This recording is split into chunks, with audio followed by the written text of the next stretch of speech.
Hello, everyone, and welcome back to Miss Dina English. I'm Dina, and I'm really happy you're here with us today. And I'm Tom. It's great to be with you again. Wherever you are listening, maybe at home, on a bus, during a walk, or while doing some work, we hope you can relax and enjoy this conversation. Today, we are going to talk about something that many English learners experience, but not everyone talks about openly. We are going to talk about the fear of making mistakes when speaking English. Yes, and this is a very important topic because you can know a lot of English and still feel nervous when you have to speak. You may know grammar, you may know hundreds or even thousands of words, you may listen to English every day, but when someone suddenly asks you a question, your mind can become completely quiet. That feeling is so common. You know the answer in your head, but when you open your mouth, the sentence seems to disappear. And then you may think, what if I say something wrong? What if people laugh? What if they think my English is bad? Those thoughts can create a lot of pressure, and sometimes the fear of making a mistake becomes a bigger problem than the mistake itself. Exactly. So today we want to have a natural conversation about this fear. We will look at why it happens, how it affects your speaking, and what you can do to become more comfortable. Our English today is around the B1 to B2 level, so you will hear useful vocabulary and natural sentences that you can use in real conversations. And remember, you do not need to understand every single word perfectly. Listen for the main idea, notice useful expressions, and let the language become familiar. You can also repeat some sentences quietly after us if you want. Speaking practice does not always need to feel like a classroom exercise. Before we go deeper, let's start with a simple question. When you speak English, what makes you feel nervous? Maybe you are afraid of pronunciation mistakes. Maybe grammar makes you nervous. Maybe you worry that you will forget a word in the middle of a sentence. Or maybe your biggest fear is other people. You might think, they speak English better than me, or they will notice every mistake I make. And sometimes the situation itself creates pressure. Speaking to a friend may feel easy, but speaking to a teacher, manager, customer, or stranger can suddenly feel much harder. I think one of the biggest problems is that learners often believe they need to speak perfect English before they can speak confidently. Yes, and that idea sounds logical at first, but it creates a difficult situation. If you wait until your English is perfect, you may wait forever. Because speaking is one of the ways you become better at speaking. You need real practice, and real practice includes mistakes. That is a key idea for this episode. Mistakes are not proof that you are failing. Very often, mistakes are proof that you are actually using the language. Think about a child learning to ride a bicycle.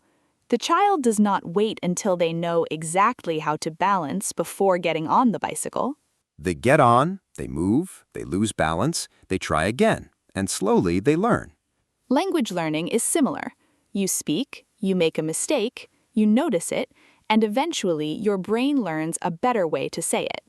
But adults often have a different problem. We understand that mistakes are normal in theory, but emotionally we still want to avoid them. That is true. When you're an adult, you already understand social judgment. You know that people can notice mistakes, and you may care about how they see you. So the fear is really not about grammar. Sometimes it's about confidence, embarrassment, and the feeling of being judged. Let's imagine a simple situation. You're in a cafe in an English-speaking country, and you want to order a coffee. You know exactly what you want. You have practiced the sentence many times. Could I have a medium coffee, please? But when you reach the counter, you suddenly become nervous. You think about your pronunciation. You think about the word medium. You worry that the person will not understand you. Then you speak very quietly and say, "Coffee, please?" The person understands you, gives you the coffee, and the conversation is finished. So what actually happened? You made the situation much bigger in your mind than it really was. Exactly. The fear predicted a terrible result, but the real result was completely normal. And that's where we can begin to understand this fear more clearly. And that is where we can begin to understand this fear more clearly. The problem is often not the mistake itself. The problem is the story we tell ourselves about the mistake. Yes, we may think, if I make one grammar mistake, people will think my English is terrible. But in reality, most people are not analyzing every sentence you say. They are usually focused on the meaning. They want to understand what you are saying and continue the conversation.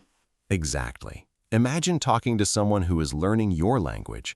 If they make a small grammar mistake, do you immediately think, this person is terrible at languages? Probably not. You usually understand what they mean and continue talking. You may even respect them for trying. You might think, their language is not perfect, but they are communicating. That is an important change in perspective. We often judge our own English much more harshly than we judge someone else's English. We give ourselves a very high standard. We expect every sentence to be grammatically correct, every word to be pronounced perfectly, and every answer to come quickly. But real conversations do not work like that. Native speakers also pause, repeat themselves, change their sentences, forget words, and sometimes say things incorrectly. Yes, even native speakers sometimes start a sentence, stop halfway, and say, actually, let me say that again. Exactly. Natural speaking is not perfect speaking. It is flexible speaking. I really like that distinction. If your goal is perfect English, you may become afraid to speak. If your goal is clear communication, you become much more relaxed. And when you are relaxed, something interesting happens. You can actually remember more of the English you already know. That is very true. Anxiety can make your mind feel blocked. You know the vocabulary, but you cannot access it quickly. You may have learned the phrase, "What do you mean?" many times, but when you're nervous, even a simple phrase can suddenly feel difficult. Then you leave the conversation and think, why couldn't I speak? I know these words. This is one reason speaking anxiety can be so frustrating. You may feel that your real English level is much higher than the English you can produce under pressure. And sometimes it is. Your passive knowledge may be stronger than your active speaking ability. Passive knowledge means you can recognize or understand something when you hear it or read it. Active knowledge means you can actually use it when you need it, especially during a real conversation. So if you understand a sentence immediately but cannot produce a similar sentence yourself, that does not mean your learning has failed. It simply means you need more active practice. And active practice becomes much easier when you stop demanding perfection from yourself. One useful habit is to allow yourself to make small mistakes on purpose during practice. That may sound strange at first. Why would you intentionally make mistakes? Because you are teaching your brain that making a mistake is not dangerous. So instead of trying to speak perfectly, you can choose a simple topic and speak for 1 minute without stopping. You might make grammar mistakes, you might forget words, you might repeat yourself. But you keep going. Yes, the goal is not perfect grammar. The goal is continuous communication. For example, you can talk about your morning. You might say, "Today I wake up at 7. Then I make breakfast. After that, I go to work." Maybe you should say I woke up instead of I wake up if you are talking about the past. But if you keep speaking and the listener understands your meaning, communication is still happening. Exactly. Later, you can correct the sentence. You can say, I woke up at 7. This is much better than stopping after every sentence because you are afraid of being wrong. When you stop constantly to check yourself, your conversation becomes slow and stressful. You may start thinking about grammar instead of meaning. And then speaking becomes a test instead of a conversation. That is something many learners experience. They're not really talking to the other person, they're monitoring themselves while they talk. They are thinking, was that tense correct? Did I pronounce that word correctly? Should I use in or on? What if I make another mistake? And while they're thinking about all of that, the other person is waiting for an answer. That can create even more pressure. So, one practical skill is learning when to focus on accuracy and when to focus on fluency.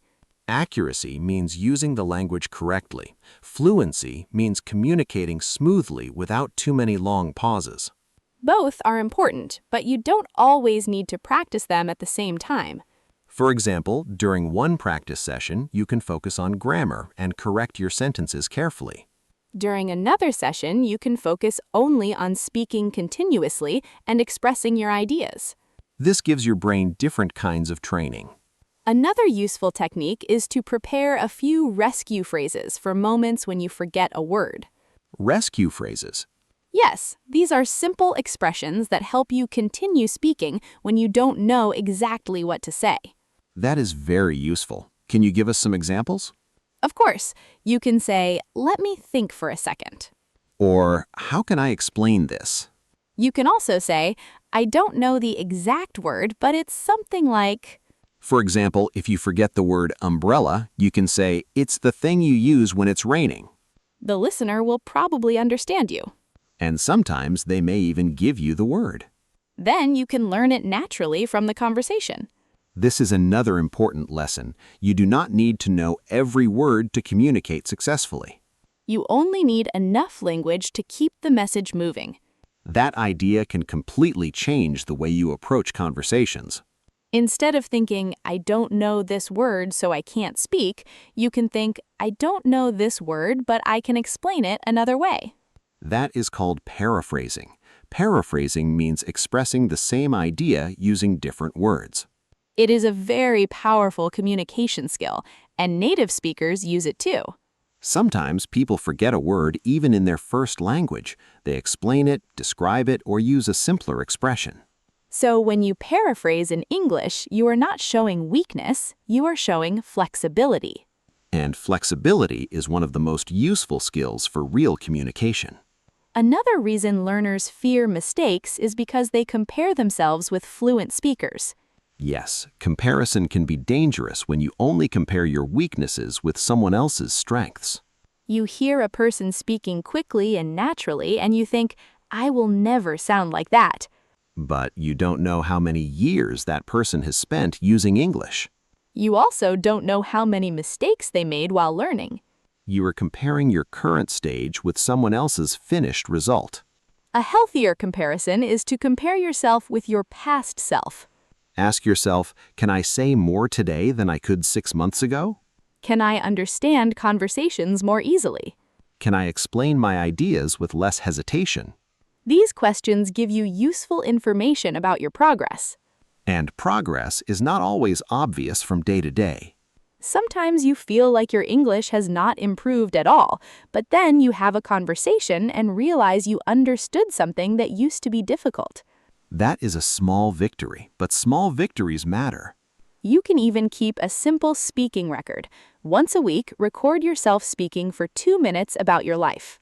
Then listen to the recording after a few weeks. You may notice that your sentences are longer, your pauses are shorter, and your vocabulary is more natural. You may also notice mistakes, but that's okay. The purpose is not to prove that you are perfect. The purpose is to see change. And when you see change, your confidence becomes based on evidence rather than hope. That is a powerful difference. Instead of saying, "I think my English is getting better," you can actually hear the improvement. Another important point is that confidence doesn't always come before speaking. Many learners think, "When I become confident, I will start speaking." But very often the opposite happens. You speak first, survive the uncomfortable moments, learn from them, and then confidence slowly develops. So confidence is not always the starting point. Sometimes confidence is the result of repeated action. You speak, you make a mistake, nothing terrible happens, and your brain learns, "I can handle this." Then you speak again. You make another mistake, and again you continue. Slowly, the fear becomes smaller because your experience becomes stronger. And that is how speaking confidence can grow in a very natural way. Now, let's take this idea a little further, because knowing that mistakes are normal is one thing, but staying calm when you actually make a mistake is another. Exactly. You can understand everything we have said, but then you enter a real conversation and suddenly the pressure comes back. So let's imagine that situation again. You're speaking with someone in English, and you suddenly use the wrong tense. Maybe you say, "Yesterday I go to the store," and you immediately realize that you should have said, "Yesterday I went to the store." What should you do at that moment? The simplest answer is, keep going. You can correct yourself naturally and continue. You can say, yesterday I go, sorry, yesterday I went to the store. That is completely normal. Self-correction is part of natural speaking. You do not need to stop the whole conversation and give yourself a grammar lesson. Imagine saying, "Please wait, I need to analyze my verb tense before I continue." That would certainly make the conversation interesting. But probably not very natural. Exactly. A quick correction is enough. Then return your attention to the person and the meaning of the conversation. This is a useful habit because it teaches you not to become emotionally attached to every mistake. That is a good phrase, emotionally attached to a mistake. Sometimes we make one small mistake and think about it for the next 10 minutes. We replay it in our mind. We think, why did I say that? I knew the correct answer. They probably noticed. And while we are thinking about the old mistake, we may miss what the other person is saying. So one mistake creates another problem because our attention moves away from the conversation. The better approach is to notice the mistake, correct it if necessary, and let it go. Let it go. That is a useful expression. It means you stop worrying about something and move forward. You can tell yourself, "I made a mistake. It's okay. What is the person saying now?" That simple question brings your attention back to the present moment. Another thing that helps is learning to tolerate a little discomfort. Tolerate means to accept something uncomfortable without immediately trying to escape it. Speaking a new language can feel uncomfortable. Your heart may beat faster. You may feel nervous. You may not know exactly what to say. But discomfort does not mean danger. That is very important. Feeling nervous does not mean you are doing something wrong. It often means you're doing something challenging. And challenging yourself is how you grow. Think about exercise. If you never feel challenged, you probably are not giving your body much reason to become stronger. Speaking practice can be similar. A little difficulty can be useful. The goal is not to remove every uncomfortable feeling before you speak. The goal is to become comfortable with being a little uncomfortable. I think that idea can help many learners. Me too. And there's another practical technique. Start with low-pressure conversations. What do you mean by low-pressure conversations? Conversations where you don't feel that your performance is being judged. For example, you can practice with a friendly language partner or a supportive friend. You can also speak to yourself. Absolutely. Talking to yourself may sound strange, but it's useful. You can describe what you're doing. I'm making breakfast. I'm looking for my keys. I need to leave in 10 minutes. These sentences are simple, but they train your brain to produce English without waiting for a perfect conversation. Another option is to record voice messages for yourself. You can choose a topic and speak for 2 minutes. Then listen once. Don't listen only for mistakes. Listen for things you did well, too. Maybe you used a new expression correctly. Maybe you spoke for 2 minutes without stopping. Maybe your pronunciation was clearer than you expected. Those things matter because confidence grows when you recognize your strengths as well as your weaknesses. Many learners are excellent at finding their own mistakes, but terrible at noticing their progress. They become their own strictest teacher. And sometimes that teacher needs to relax a little. Exactly. You can correct yourself without attacking yourself. That distinction is important. Saying, I made a grammar mistake is useful. Saying, "I'm terrible at English" is not useful. That's it for today's episode. See you in the next episode of Miss Dina English Channel. Bye, everyone.